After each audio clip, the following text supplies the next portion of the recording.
Donc aujourd'hui, on vous présente une approche qui est éco-responsable. C'est la vision que l'on porte, puis c'est ce qui nous motive quand on met en place des projets, quand on accompagne des projets. C'est quoi ça, une approche éco-responsable? Bien, c'est une approche qui met l'humain au cœur justement des projets de reconstruction, des projets d'animation, parce qu'on pense que chaque individu a un rôle important à jouer, quel qu'il soit, pour réussir cette reconstruction.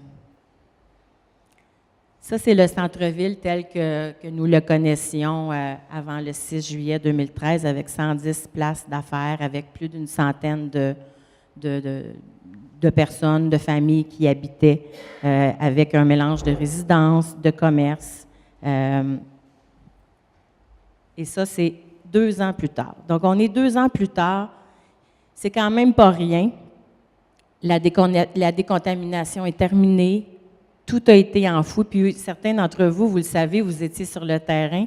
Comme je disais, moi, j'ai eu l'opportunité de voir comment il y a une ville souterraine, une ville sous le centre-ville avec vraiment un spaghetti de connexion, puis de circuits, d'autoroutes. C'est vraiment impressionnant. Et tout ça a été accompli en moins de 2 ans. Alors, c'est pas rien. On a vraiment de quoi être fiers de notre réalisation. Ça, c'est je vais peut-être céder la parole à Roger, s'il le veut, pour expliquer un petit peu le réaménagement du nouveau centre-ville. Merci beaucoup. Donc, vous reconnaissez cette carte, vous l'avez peut-être déjà vue auparavant. La tragédie je dirais, a offert une opportunité de reconfigurer un petit peu ce qu'on appelle nos pôles de développement. Il y avait bien sûr, il y a toujours le secteur Salaberry qui faisait l'objet de travail de revitalisation. Il y a bien sûr, il y a eu la construction du pont, la promenade Papineau qui a été construite pour relancer les commerces. La zone qui fait l'objet de la majorité de beaucoup de reconstruction qui est à venir est ici indiquée en rouge. Donc, la chose à retenir là-dedans, c'est qu'il y a beaucoup de liens à faire, que ce soit au niveau des transports entre ces pôles-là, que ce soit au niveau de comment un citoyen ou un touriste va aller d'un endroit à l'autre pour, dépendamment de ses besoins, que ce soit au niveau commercial, que ce soit au niveau divertissement. Mais c'est pour un peu illustrer la portée, quand on parle de la reconstruction, que ça l'inclut ces trois secteurs-là, en fait. Ici, puis hier, je me suis mêlé dans mes orientations, l'Est, l'Ouest, le Sud, etc. Donc, je vais juste dire le mot-clé à retenir, le plan d'urbanisme qui a été développé, qui guide évidemment nos travaux, qui a été développé après la tragédie. Ce qu'on doit retenir, c'est qu'auparavant, avant la tragédie, les axes ou la circulation étaient beaucoup dans ce sens-là. Maintenant, il y a une opportunité, selon la conception, d'avoir des axes aussi sur ce sens-là. Et plus concrètement, vous savez que les travaux sont lancés, les travaux de conception, pour la place publique, ce qu'on appelle la place publique et l'allée piétonne. Bien, une des choses qu'on vise à faire avec ça, c'est de faire le lien entre le boulevard des Vétérans et la promenade Papineau. C'est quelque chose qui est très important quand on parle de fluidité entre les différents secteurs. C'est très important, notamment pour les commerçants. Alors, ça, c'est un aspect important dans je dirais, la reconfiguration, comment tout ça assure en bout de piste une fluidité dans la conception de ça. Ici, quelque chose qui m'impressionne, ce que je dis tout le temps dans nos présentations, moi j'ai eu l'opportunité, suite à la tragédie, lors de la démarche de participation citoyenne, il y avait plusieurs comités. Il y avait un comité économie et emploi dans lequel j'ai eu la chance de contribuer. Il y avait 7 comités au total. Puis tous les jours, quand on se lève pour venir travailler, quelque chose qui m'impressionne vraiment, c'est de dire, quand le bureau a été mis en place il y a environ 1 an et demi, on n'est pas parti d'une page blanche, on est parti de quelque chose de très riche. Et la majorité de ces projets-là, il y avait 11 projets qui avaient été entérinés aux États généraux, bien, la majorité de ces projets-là, ils continuent d'avancer. Ils sont à différents états d'avancement. Il y a par exemple le toit vert qui ne fait pas l'objet d'un projet en soi, qui peut être intégré dans d'autres projets, mais en majorité, on va parler tout à l'heure de façon un petit peu plus pointue des différents projets, mais on a une super de belle richesse, ce qu'on appelle le portefeuille de projets, d'initiatives. Évidemment, Sonia l'avait évoqué, il n'y a pas que des projets de construction, il y a des projets humains, et on enrichit ça. Il y a des nouveaux projets qui voient le jour, qui avancent, puis qui vont se concrétiser dans le temps également.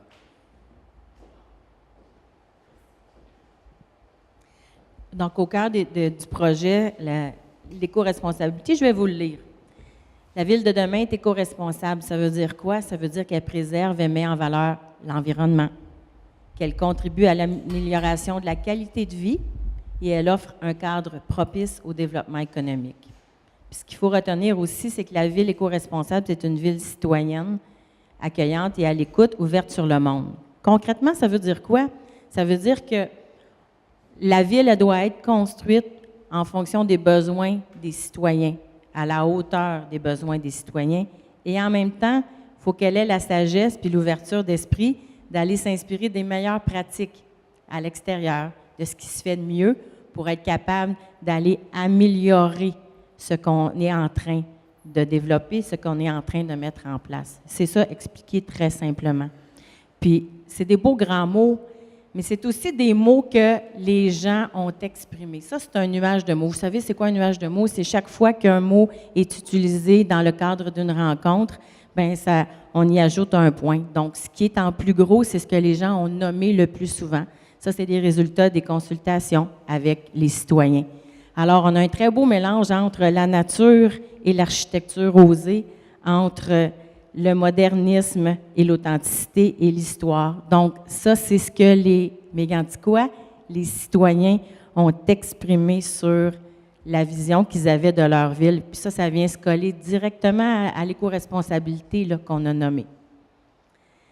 Ça, c'est ce qui a fait le consensus, on se le rappelle. Puis je le sais que c'est répétitif pour plusieurs d'entre vous, mais ça fait du bien des fois de se souvenir de pourquoi on fait les choses.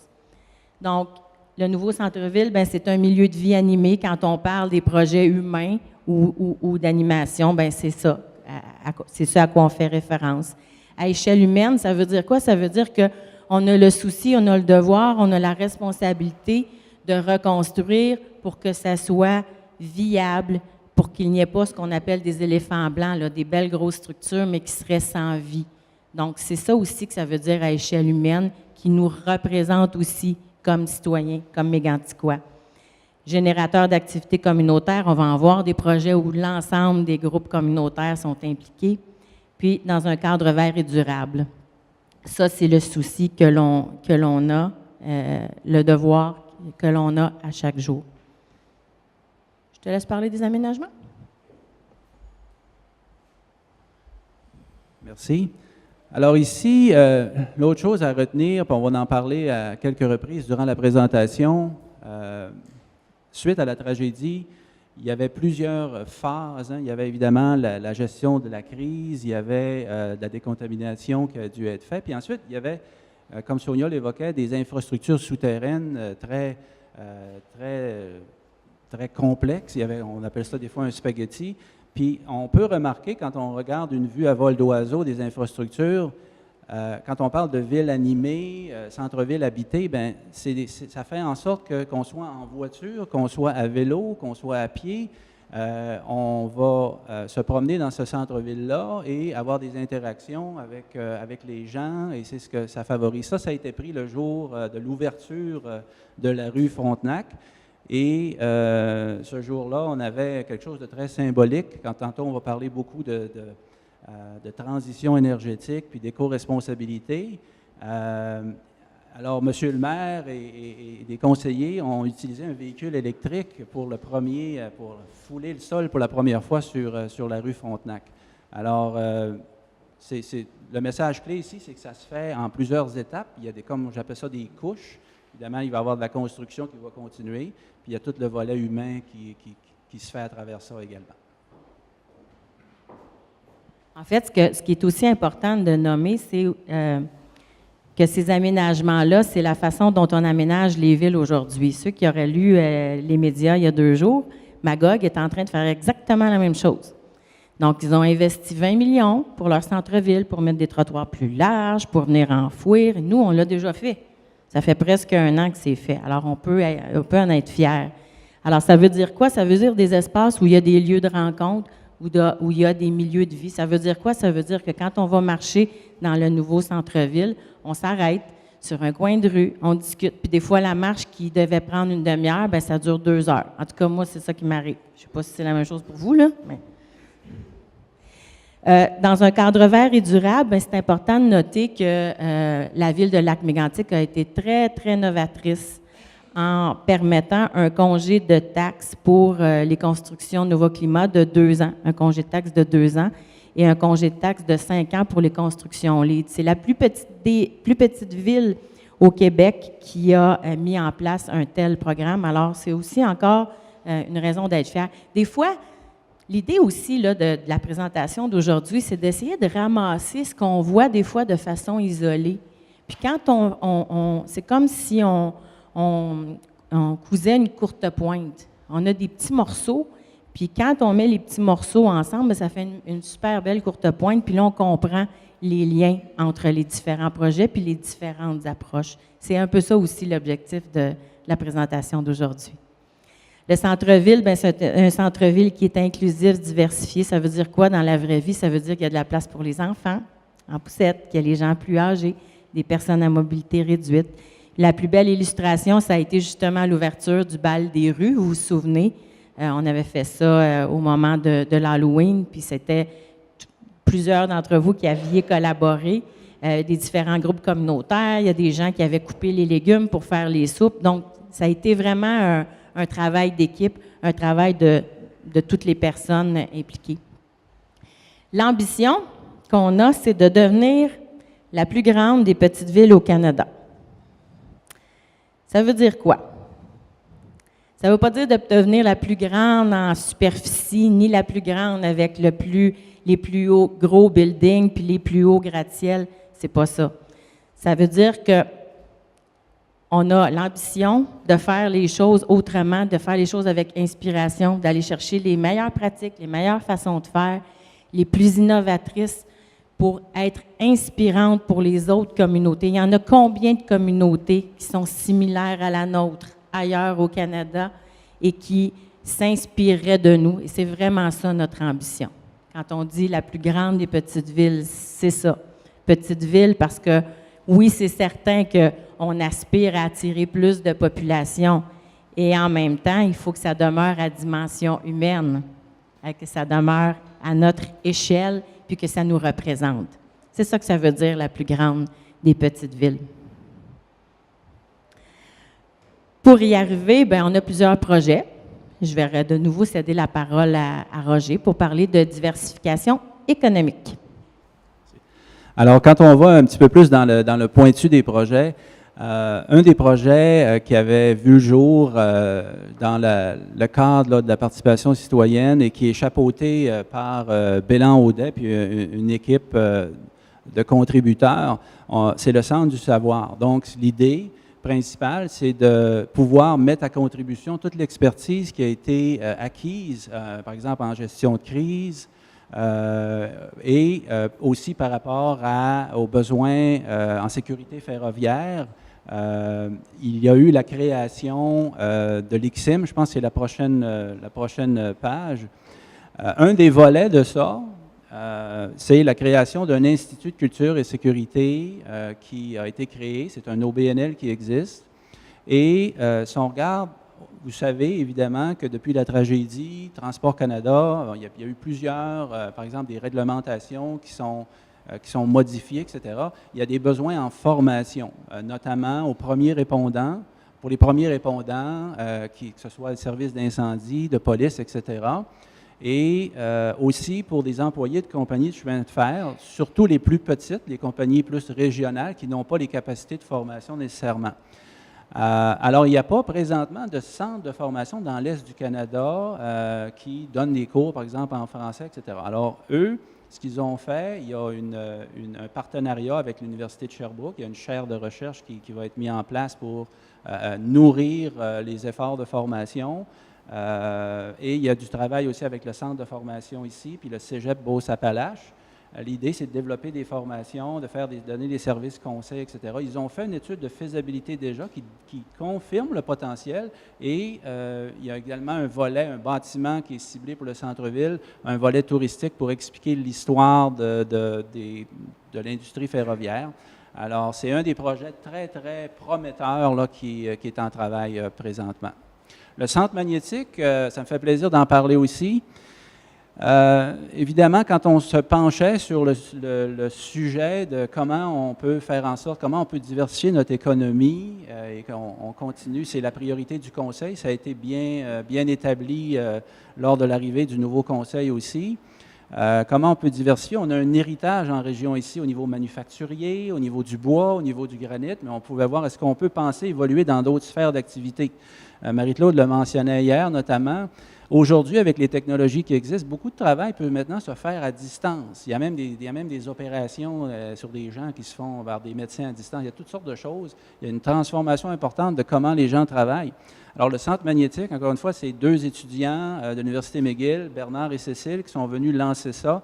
L'idée, c'était d'aider au niveau de l'entrepreneuriat, de fournir de l'encadrement, on appelle ça de l'incubation, quand une entreprise est lancée avec tous les conseils nécessaires pour encadrer ça, incluant le plan d'affaires. Puis, ils sont présentement localisés dans la caisse, en haut de la caisse de Fatima, où ils ont des espaces qui peuvent partager des bureaux, etc. Puis, tout à l'heure, on va parler de BioSelect. Bien, c'est un élément très important dans le réaménagement de BioSelect. On voit ici la notion de quartier artisan. À l'intérieur du centre magnétique, ils ont précisé ce qu'on peut appeler un créneau qui n'existe pas, c'est-à-dire des artisans qui fabriquent, par exemple, il y a une madame à Notre-Dame-des-Bois qui fabrique des coussins de yoga, elle les fabrique à Notre-Dame-des-Bois, elle les distribue partout à travers le monde sur l'Internet. C'est un exemple. Donc, dans les domaines du bois, dans les domaines des bijoux, etc., ce jeune homme-là, par exemple, a une entreprise, il vend des drums qui sont fabriqués ici, qui sont utilisés par des orchestres de classe mondiale un peu partout, puis ça vient d'ici, de la région. Alors encore, je vais aller un petit peu plus en détail dans BioSelect tout à l'heure, mais une des idées, c'est de venir fournir des outils dans BioSelect pour ces gens-là. Je vais juste préciser, parce que des fois, il y a comme une confusion. Quand on dit un quartier artisan, là, ça ne veut pas dire qu'il y a une zone réservée dans la ville avec des maisons, des ateliers dans un quartier X, c'est juste le nom du projet. Je sais que ça porte à confusion. C'est vraiment son nom, puis c'est juste que c'est une spécialisation, une spécialité que le centre magnétique développe et qu'on développe ensemble pour la région. Puis il y a déjà une cohorte, en fait, qui a été lancée, où il y a, je crois que c'est 6 ou 8 entrepreneurs qui sont pris, qui reçoivent un support pour lancer. Et l'autre chose je devrais ajouter, c'est qu'il y a eu une étude très pointue qui a été faite de dire, bien OK, on vise à être les seuls au Québec qui offrent ces services-là pour les artisans. On veut qu'ils viennent de partout au Québec s'établir à Lac-Mégantic. Il y a eu une étude pour définir le profil, puis elle a révélé que le profil, entre autres, un des profils, c'est une femme d'environ 45 ans qui évolue par exemple, qui fabrique des bijoux. Donc, on a beaucoup de richesse d'informations. L'idée, c'est de les attirer, puis d'offrir un coffre à outils, que ce soit de l'accès à l'habitation. On a une qualité de vie extraordinaire déjà dans notre coffre à outils, évidemment. Normalement, Marie-Claude intervient.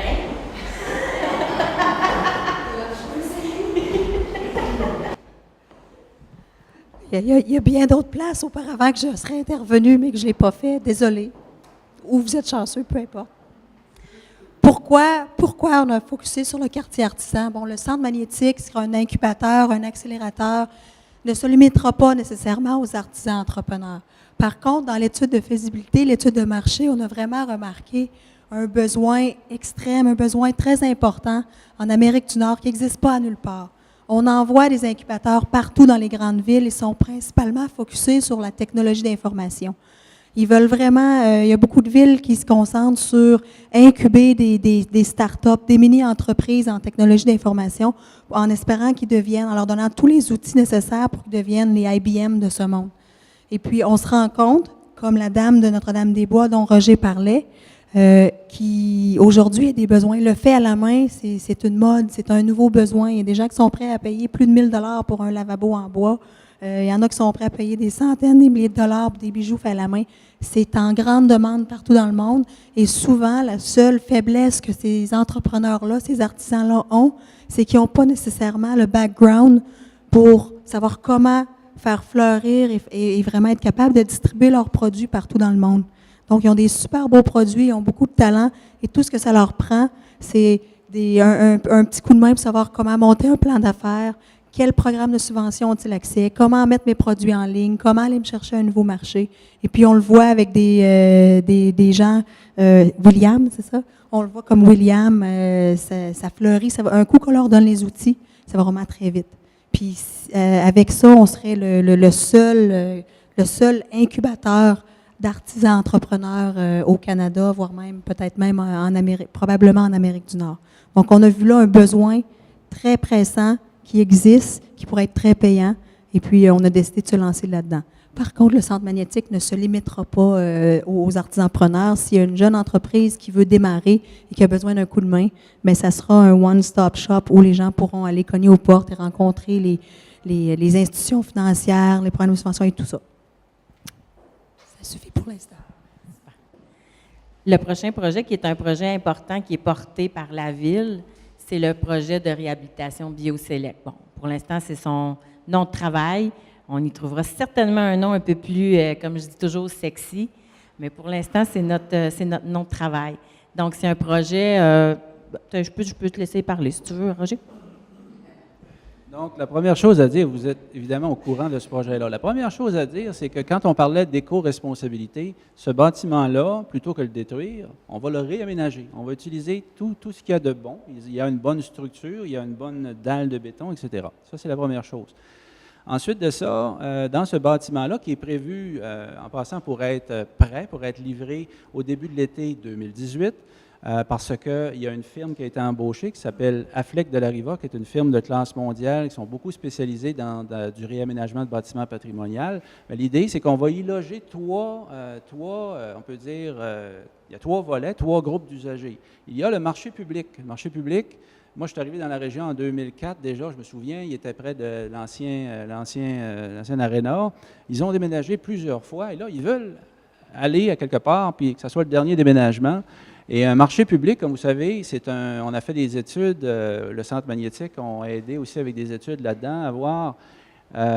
C'est un attrait important. Il y a certains marchés en Europe qui attirent beaucoup, beaucoup de touristes. Et l'idée, c'est d'aller loger le marché public dans BioSelect dès le début de l'été prochain.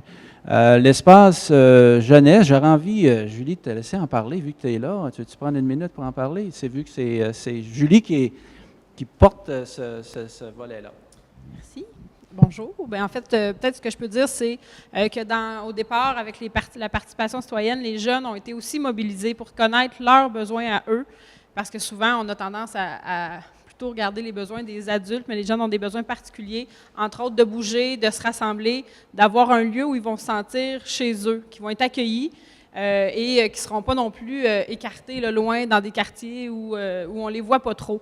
Ils veulent être dans le centre-ville, alors c'est un espace où ce sera intégré. C'est une image d'inspiration, bien sûr, mais les jeunes imaginent, on parle d'un skatepark, mais c'est surtout un espace multifonctionnel. Donc, où les jeunes vont pouvoir faire de la planche, de la trottinette, du BMX, jouer au basket, faire du slackline. Bon, c'est plusieurs idées qui sont lancées. Alors, l'extérieur, surtout, peut-être qu'il y aura un toit également pour 3 saisons. Alors, c'est en train d'évoluer ce projet-là, mais on travaille avec les jeunes pour monter ce projet-là pour eux, puis créer une synergie pour que nos jeunes, le plus tôt possible, soient en contact avec des entrepreneurs pour qu'ils commencent à voir le métier d'entrepreneur comme un métier en soi, qu'ils puissent envisager leur vie aussi comme un entrepreneur. Puis le fait d'être proche du marché public, ça crée aussi une synergie parce que ça va amener les jeunes à être en contact avec les saines habitudes de vie, le fait de bouger, le fait de bien manger. Et l'achat local également par le marché public. Fait qu'on pense que ça peut créer quelque chose de bien beau auprès de notre jeunesse. Juste un dernier petit point très, très rapide. Vous êtes au courant, il y a une information qui est publique parce qu'il y a une résolution qui a été sur un protocole de partenariat, d'amitié entre la ville de Lac-Mégantic et de Shawinigan. Shawinigan, ils ont ce qu'on appelle un centre d'entrepreneuriat et qui ressemble un petit peu à ce qu'il va y avoir dans BioSelect. Alors, il nous partage de l'information sur comment définir les besoins, comment configurer tout ça, entre autres, c'est un des aspects. Là, je vais vous passer plusieurs activités d'animation, d'activités humaines. Une ville qui est animée, c'est une ville qui offre des lieux de rencontre importants. Ça, c'est juste devant la gare. Ça, c'était l'après-midi, justement, du bal des rues, quand on a tenu la porte ouverte. Alors, les gens circulaient, ils étaient contents de se retrouver puis de se rencontrer. Parce qu'on oublie, en tout cas, je sais, je suis fatigante, je répète toujours la même chose, mais à Mégantic, on marche. Hein, Chantal a fait des grands yeux parce qu'on marche beaucoup. Alors, c'est une de nos particularités. Bien, on s'est doté d'un nouveau centre-ville qui permet justement la marche puis les transports actifs.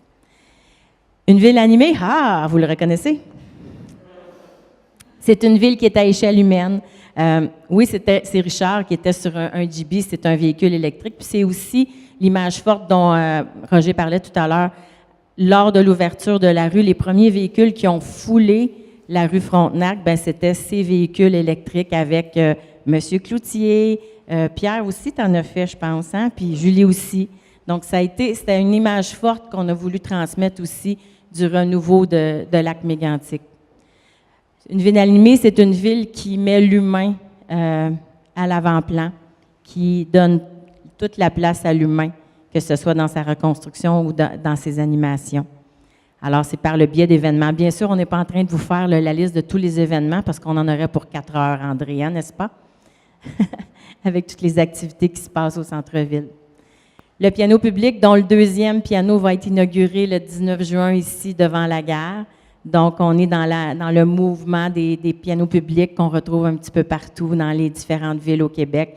Encore une fois, un lieu de rassemblement, un moment où les gens peuvent se rencontrer puis avoir du fun, très simplement, en toute simplicité.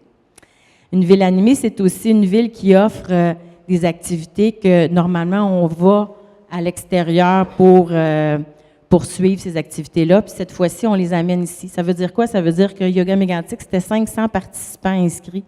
On avait les plus grands noms du yoga. Cette année, ça revient. Encore la même chose. On a un pouvoir d'attraction à Lac-Mégantic. C'est ça aussi, être la plus grande des petites villes.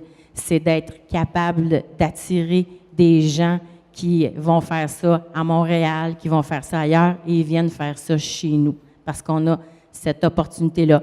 Puis je vous dirais que d'une façon personnelle, c'est parce que je suis à Lac-Mégantic que j'ai pu organiser cet événement-là. Pourquoi? Parce que tout le monde, plusieurs d'entre vous, vous avez été là pour soutenir, parce que toute la communauté est derrière, parce que la communauté était fière. Puis moi, je me souviens de plusieurs d'entre vous qui se dépêchiez pour que ça soit beau, pour que le premier événement se tenir dans le parc des vétérans, là, il y a de la pelouse, puis que les gens étaient fiers, on était tous fiers. C'était pas juste l'événement Yoga Mégantic, on était fiers de ce qu'on accomplissait. Le jardin collectif, c'est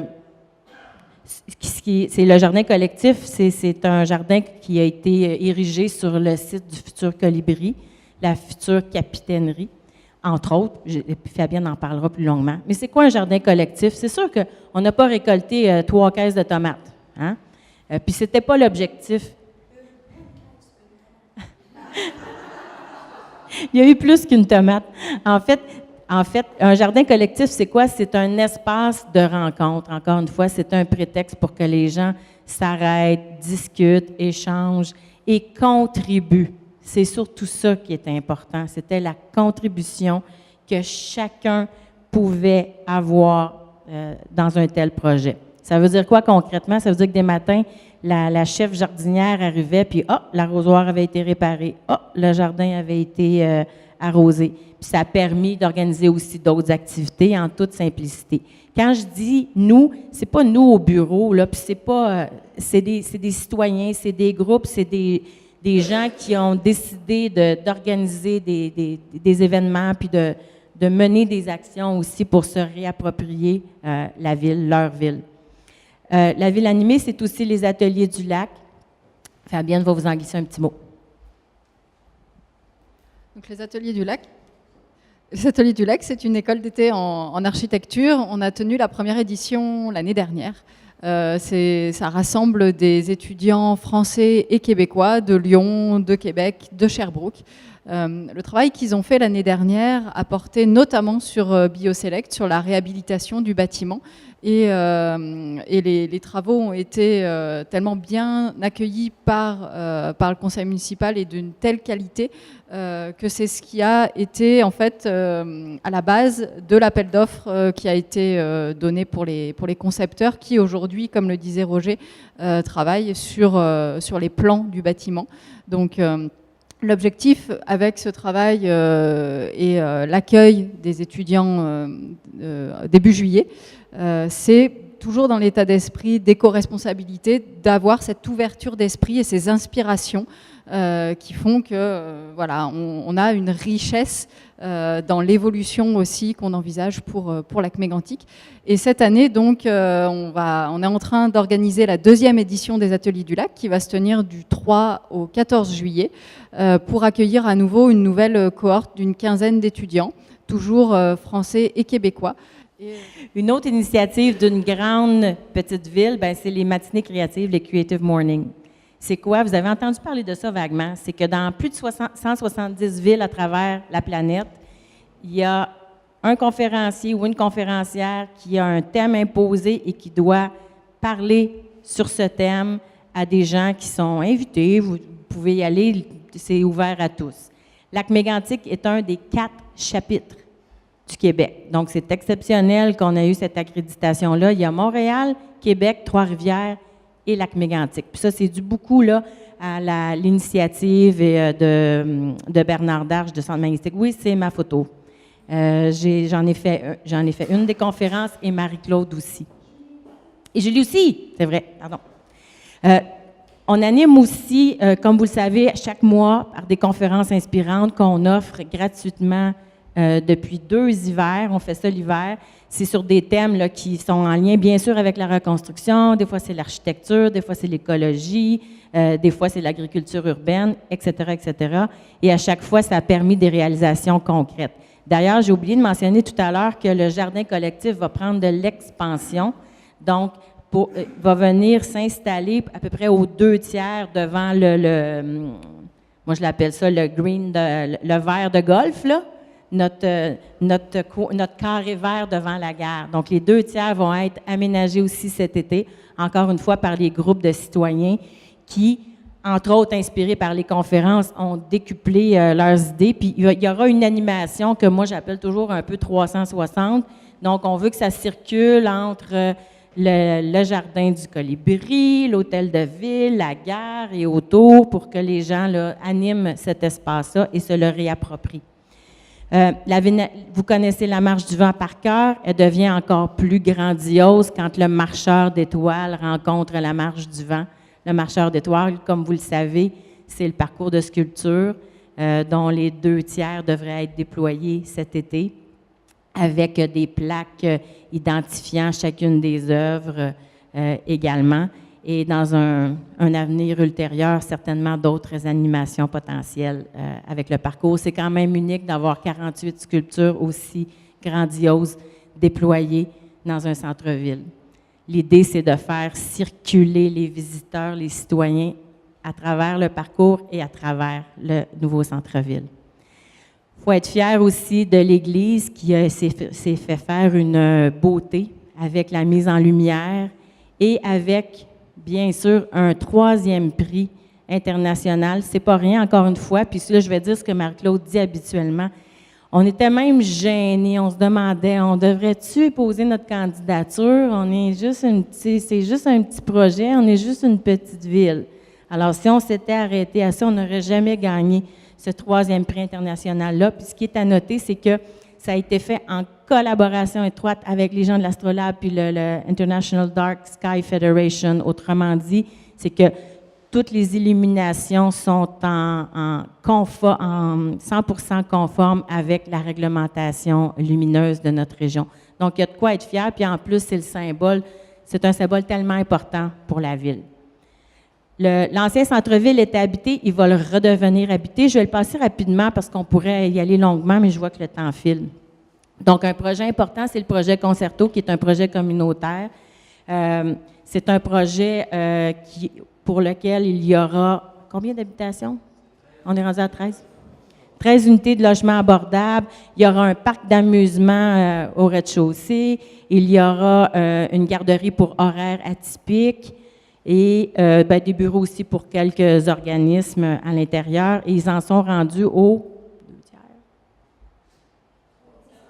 90 90 du financement qui a été déjà ramassé. Ce que vous allez avoir en fin de semaine, la marche des bulles, ça en fait partie de leur campagne de financement. Puis ceux qui aiment les motos, bien, il y aura aussi une randonnée, donnée dans le sens de donner, de motos. Ça se déroule à l'hôtel de ville, puis ici devant la gare. Donc, concerto.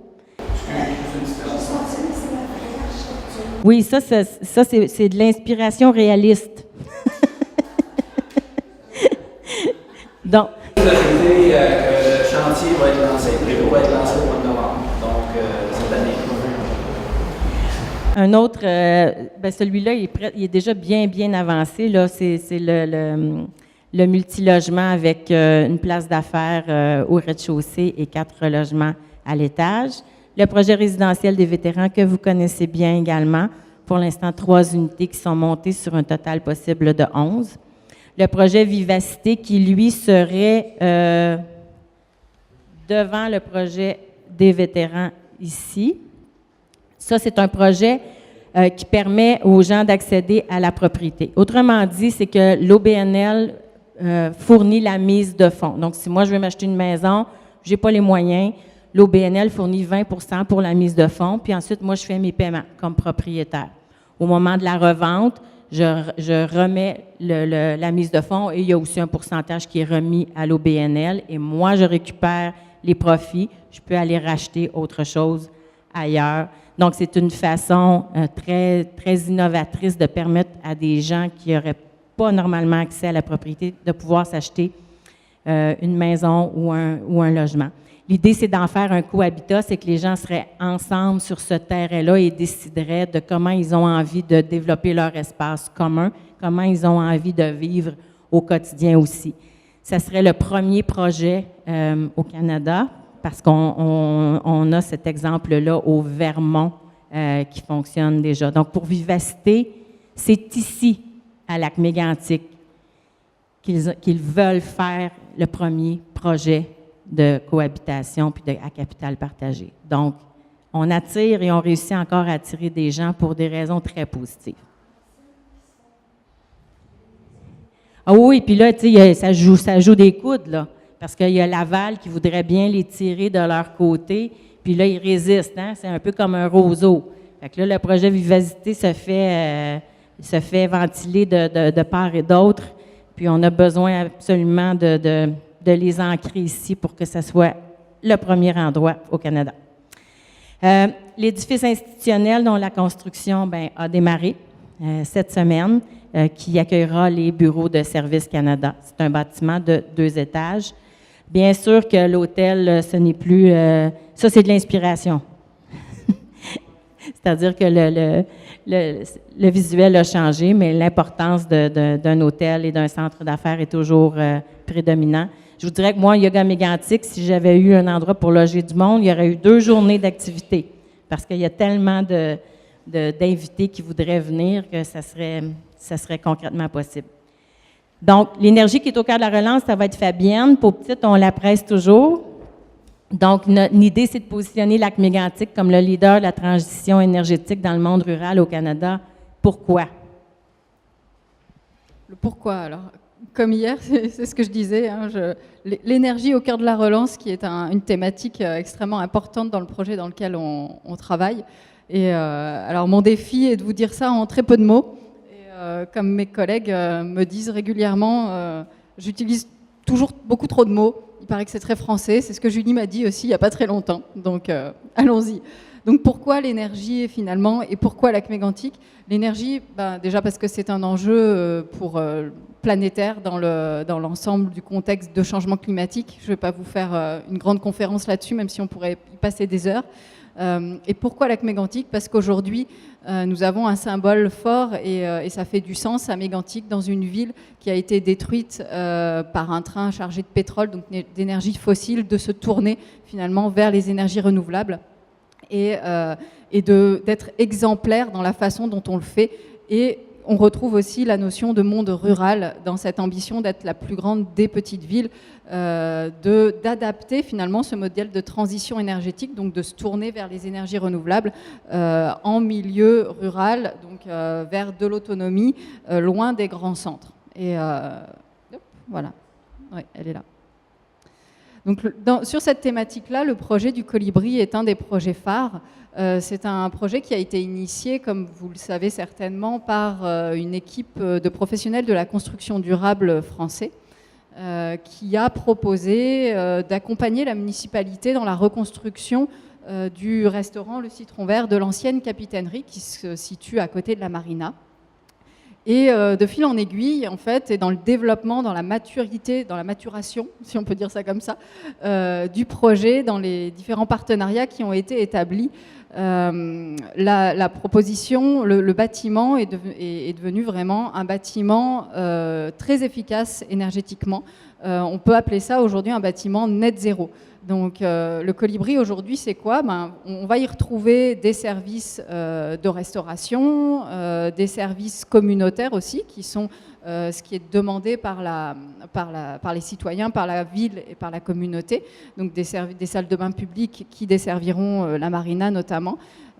Et sur la base de ce bâtiment net zéro, finalement, le Colibri va devenir aussi un lieu de sensibilisation, un lieu de formation, de recherche sur toutes ces thématiques de l'énergie.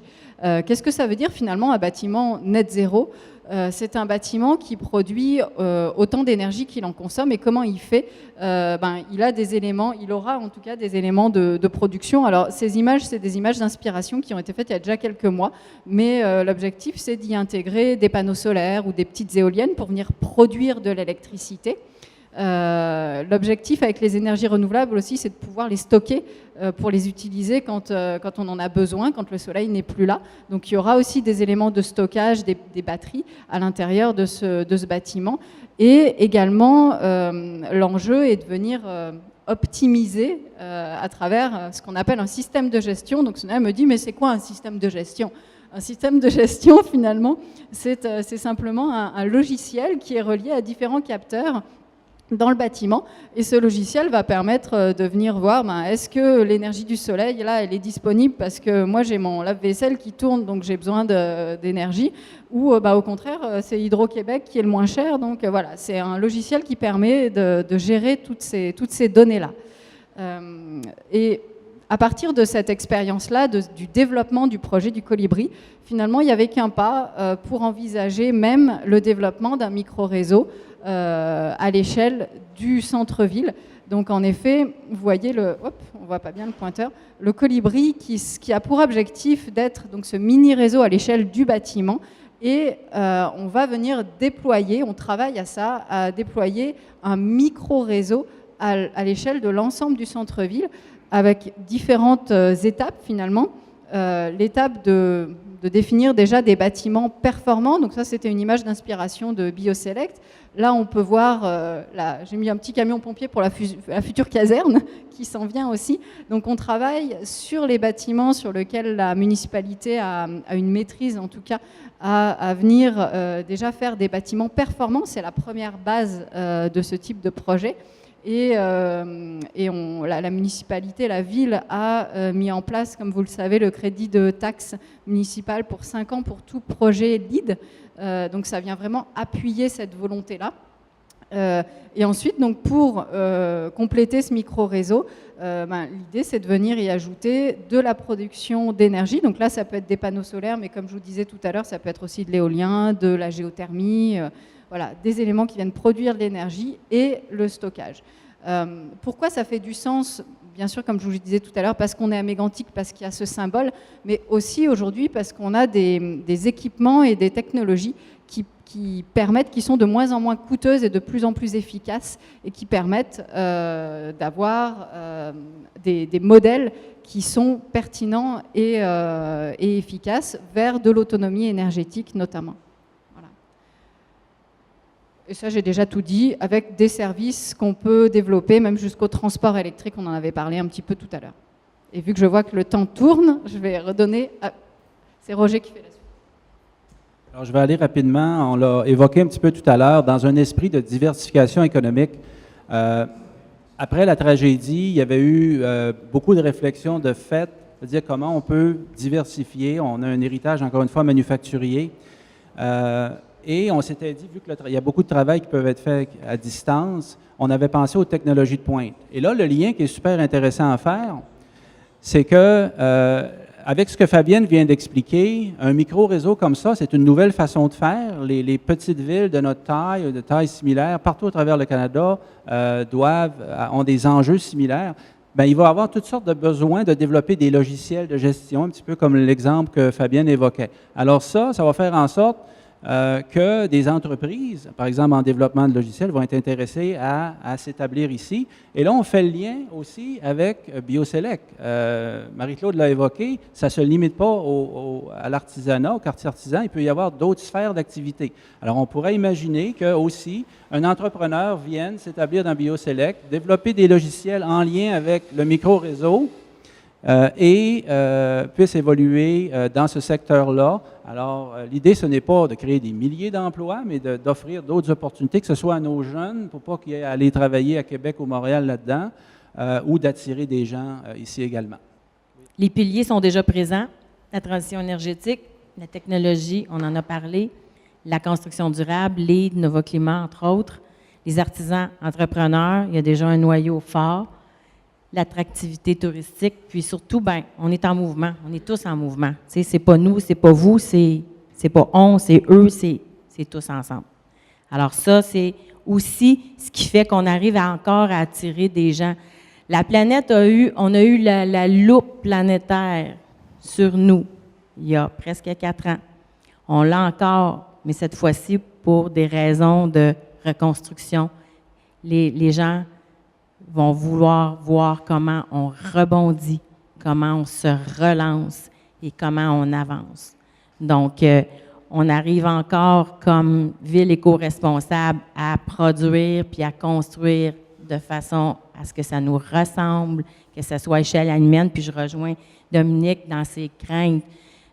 L'intention, c'est pas de construire des éléphants blancs qui ne seraient pas gérables par la suite. C'est vraiment de construire pour qu'on puisse gérer, y habiter. Moi, je suis venue déménager ici, j'ai envie de rester ici. J'en paye des taxes. Je reste sur le bord de l'eau. Ça fait 17 ans. Fait que, j'ai l'intention de rester, puis j'ai l'intention que ça soit agréable aussi à y vivre. Fait que je te rejoins à 200 %. Ça, c'est juste pour vous montrer qu'on est déjà à plus de 70 75 % des terrains qui sont réservés. Ça veut dire quoi concrètement? Peut-être que cet été, vous allez voir moins de bâtisses se lever parce qu'il y a beaucoup de choses qui sont dans, comme on dit en mauvais français, dans le pipeline, qui sont en train de se développer. Puis on va voir beaucoup, plutôt vers le début de l'automne, là, de choses qui vont se lever. Alors, c'est quand même intéressant quand on remet tout ça ensemble de voir que ça sera habité, ça sera animé, ça sera à échelle humaine, puis avec tout le micro-réseau, ben, ça va être dans un cadre vert et durable.